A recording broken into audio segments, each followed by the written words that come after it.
The Catholic Church is in mourning tonight. Pope Francis, a figure of global significance and the leader of 1.3 billion Catholics worldwide, has died at the age of 88. His papacy, marked by humility, a focus on the poor and marginalized, and a call for environmental stewardship, has left an indelible mark on the Church and the world. But his passing also ushers in a period of uncertainty and transition for the Catholic Church. In the coming weeks, cardinals from around the world will converge on the Vatican for a conclave, a centuries-old tradition shrouded in secrecy, to elect a new pontiff. The stakes are incredibly high. The next pope will inherit a church grappling with internal divisions over issues like clerical sex abuse, the role of women and LGBTQ+ individuals, and the church's stance on modern social issues. The world will be watching closely as the cardinals cast their votes, each vote carrying the weight of history and the hopes of the faithful. The question on everyone's mind: who will emerge from the conclave, and what direction will they chart for the Catholic Church?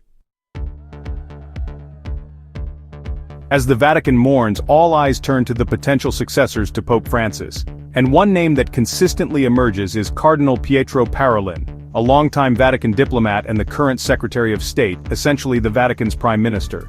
Parolin is a seasoned player in the world of church politics.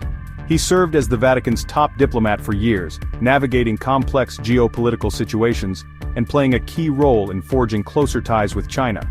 Parolin is seen by many as a natural choice to succeed Francis.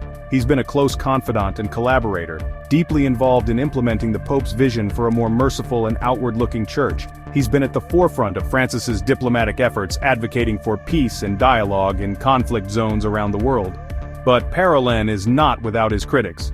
Some within the church find his approach overly bureaucratic, lacking the warmth and charisma that defined Pope Francis. Others question whether, at 78 years old, he has the stamina to lead a global institution facing such complex challenges. Parolin's supporters, however, argue that his experience and deep understanding of the Vatican machinery make him uniquely qualified for the papacy. They point to his diplomatic skills, his ability to build bridges, and his commitment to Francis's vision as evidence that he could provide the Church with much-needed continuity and stability. It remains to be seen whether the cardinals will opt for Parolin's experience and steady hand. But one thing is certain: he is a formidable contender in the race to become the next pope. In the heart of the Holy Land, another potential papal candidate has emerged. Cardinal Pierbattista Pizzaballa, the Latin Patriarch of Jerusalem. Pizzaballa, a fluent Arabic speaker with deep knowledge of the Middle East, represents a different kind of candidate. His years spent navigating the complexities of one of the world's most volatile regions have earned him a reputation as a bridge builder, a man who can foster dialogue and understanding across religious and cultural divides. Pizzaballa's candidacy is particularly intriguing given his age. At 58, he's relatively young for a cardinal, and his election would signal a desire for generational change within the Church. He's seen as someone who understands the challenges facing the Church in the 21st century, particularly the need to engage with younger generations and address their concerns. Like Pope Francis, Pizzaballa is known for his humility and his commitment to interfaith dialogue. He's been a vocal advocate for peace in the Middle East, and has worked tirelessly to build bridges between Christians, Muslims, and Jews. However, Pizzaballa's relative youth could work against him. Some cardinals may prefer a more experienced figure at the helm, especially given the challenges facing the Church. Others may view his progressive views on social issues, such as his openness to dialogue with the LGBTQ+ community, with suspicion. Despite these challenges, Pizzaballa's candidacy represents a fascinating possibility. His election would signal a desire for a more outward-looking church, one that is deeply engaged with the world and committed to dialogue and reconciliation. Across the globe, in the world's most populous Catholic nation, another contender for the papacy is drawing attention: Cardinal Luis Antonio Tagle of the Philippines. Tagle, known for his charisma, his infectious laugh, and his deep commitment to social justice, embodies the Church's growing presence in the global South. Tagle's journey is a testament to the shifting center of gravity within the Catholic Church.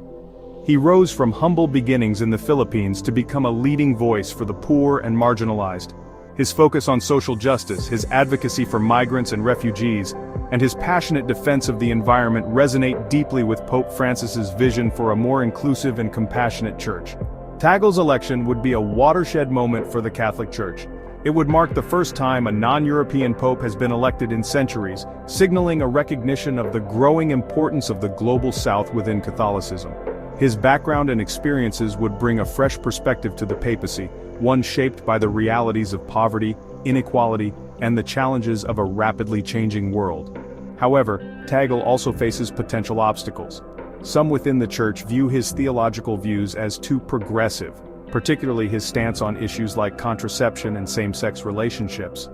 Others worry that his lack of experience in the Vatican Curia, the Church's administrative body, could hinder his ability to navigate the complexities of Church governance. Despite these challenges, Tagle remains a powerful symbol of hope for many Catholics. His election would be a powerful affirmation of the Church's universal mission and its commitment to serving the poor and marginalized.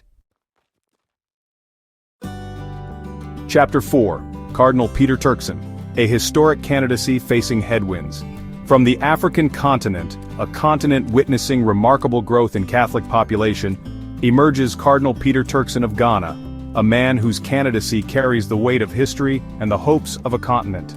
Turkson, once considered a frontrunner in the papal race, represents the possibility of a truly global church, one that reflects the diversity of its billion-plus members.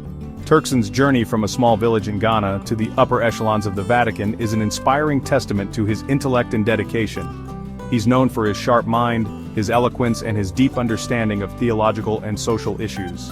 His election would be a powerful symbol of the Church's growing presence in Africa and a recognition of the continent's vital role in the future of Catholicism. Turkson's commitment to social justice, his outspokenness on issues like climate change, his advocacy for interfaith dialogue, align closely with Pope Francis's vision. He's seen as a bridge builder, someone who can connect with people from all walks of life, and inspire them to work for a more just and compassionate world. However, Turkson's candidacy has faced headwinds in recent years. He's been criticized for his handling of sex abuse scandals within the Church, and some within the Vatican have questioned his administrative abilities. These controversies, whether fair or not, have cast a shadow over his candidacy and raised doubts about his viability as a papal contender. Despite these challenges, Turkson's historic candidacy continues to generate excitement and hope. His election would be a watershed moment for the Catholic Church, signaling a new era of inclusivity and a recognition of the global nature of the faith. Chapter 5. Cardinal Peter Erdo, a return to tradition. As the Catholic Church navigates a period of profound change, some within its ranks yearn for a return to tradition, for a leader who will uphold the Church's doctrines and teachings in the face of a rapidly changing world. And in Cardinal Peter Erdo of Hungary, they see a champion for their cause. Erdo, a respected theologian and scholar, represents a more conservative wing of the Church. He's known for his strong defense of traditional Catholic teachings on issues like abortion, same-sex marriage, and the role of women in the Church. His election would signal a shift away from the more progressive tone set by Pope Francis, potentially ushering in a period of greater emphasis on doctrinal orthodoxy. Erdo's supporters admire his intellect, his deep knowledge of Church history and doctrine, and his unwavering commitment to upholding Catholic teachings. They see him as a stabilizing force in a time of uncertainty, someone who can provide clear moral guidance and defend the Church's teachings against what they perceive as attacks from a secularizing world. However, Erdo's candidacy also highlights the deep divisions within the Church. His conservative views on social issues put him at odds with many Catholics, particularly in the West, who are looking for a more inclusive and welcoming Church. His election could exacerbate these divisions, potentially alienating those who feel marginalized or unheard by the Church's hierarchy. The possibility of Erdo's papacy presents a stark choice: a return to a more traditional interpretation of the faith, or a continuation of the path of dialogue and engagement charted by Pope Francis. The decision facing the cardinals will shape the future of the Catholic Church for generations to come. Chapter 6. Cardinal Fridolin Ambongo Besungu, a new voice from the heart of Africa. As the world watches the unfolding papal conclave, a new generation of church leaders is stepping into the light, bringing with them the hopes and challenges of a rapidly changing world. Among them stands Cardinal Fridolin Ambongo Besungu of the Democratic Republic of Congo, a man whose journey reflects the dynamism and growth of the Catholic Church in Africa. Ambongo Basungu, known for his outspokenness on issues of social justice and his unwavering commitment to the poor and marginalized, represents a powerful voice from a continent often overlooked on the global stage. He's a product of the Congolese church, a church that has long been a beacon of hope amidst conflict and instability. His experiences navigating the complexities of his homeland, a country grappling with poverty, corruption, and violence, have shaped his worldview and his approach to leadership. Ambongo Basungu is a staunch advocate for human rights and environmental protection.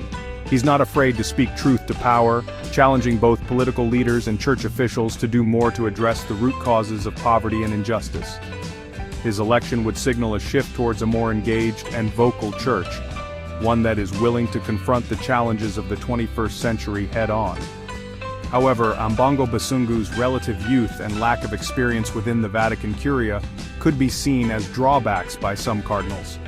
The complexities of governing a global institution like the Catholic Church require a deep understanding of its inner workings, something that Ambongo Basungu, despite his intelligence and charisma, may lack. Despite these challenges, Ambongo Basungu's candidacy represents a powerful symbol of hope for many Catholics.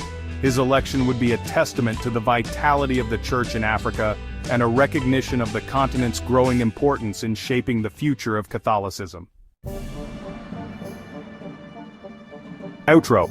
The world holds its breath, watching and waiting as the Cardinals prepare to make their momentous decision. The weight of history, the hopes of over 1 billion Catholics, rest on their shoulders. The task before them is monumental: to choose a leader who can guide the Church through an era of unprecedented challenges and opportunities. Will they opt for experience and continuity, for a steady hand to navigate the complexities of the Vatican and the world beyond? Or will they choose a bold new direction, embracing a candidate who embodies the Church's growing presence in the global South, its commitment to social justice, and its openness to dialogue with a rapidly changing world? The answer, shrouded in the secrecy of the conclave, will soon be revealed. And with it, a new chapter in the long and storied history of the Catholic Church will begin.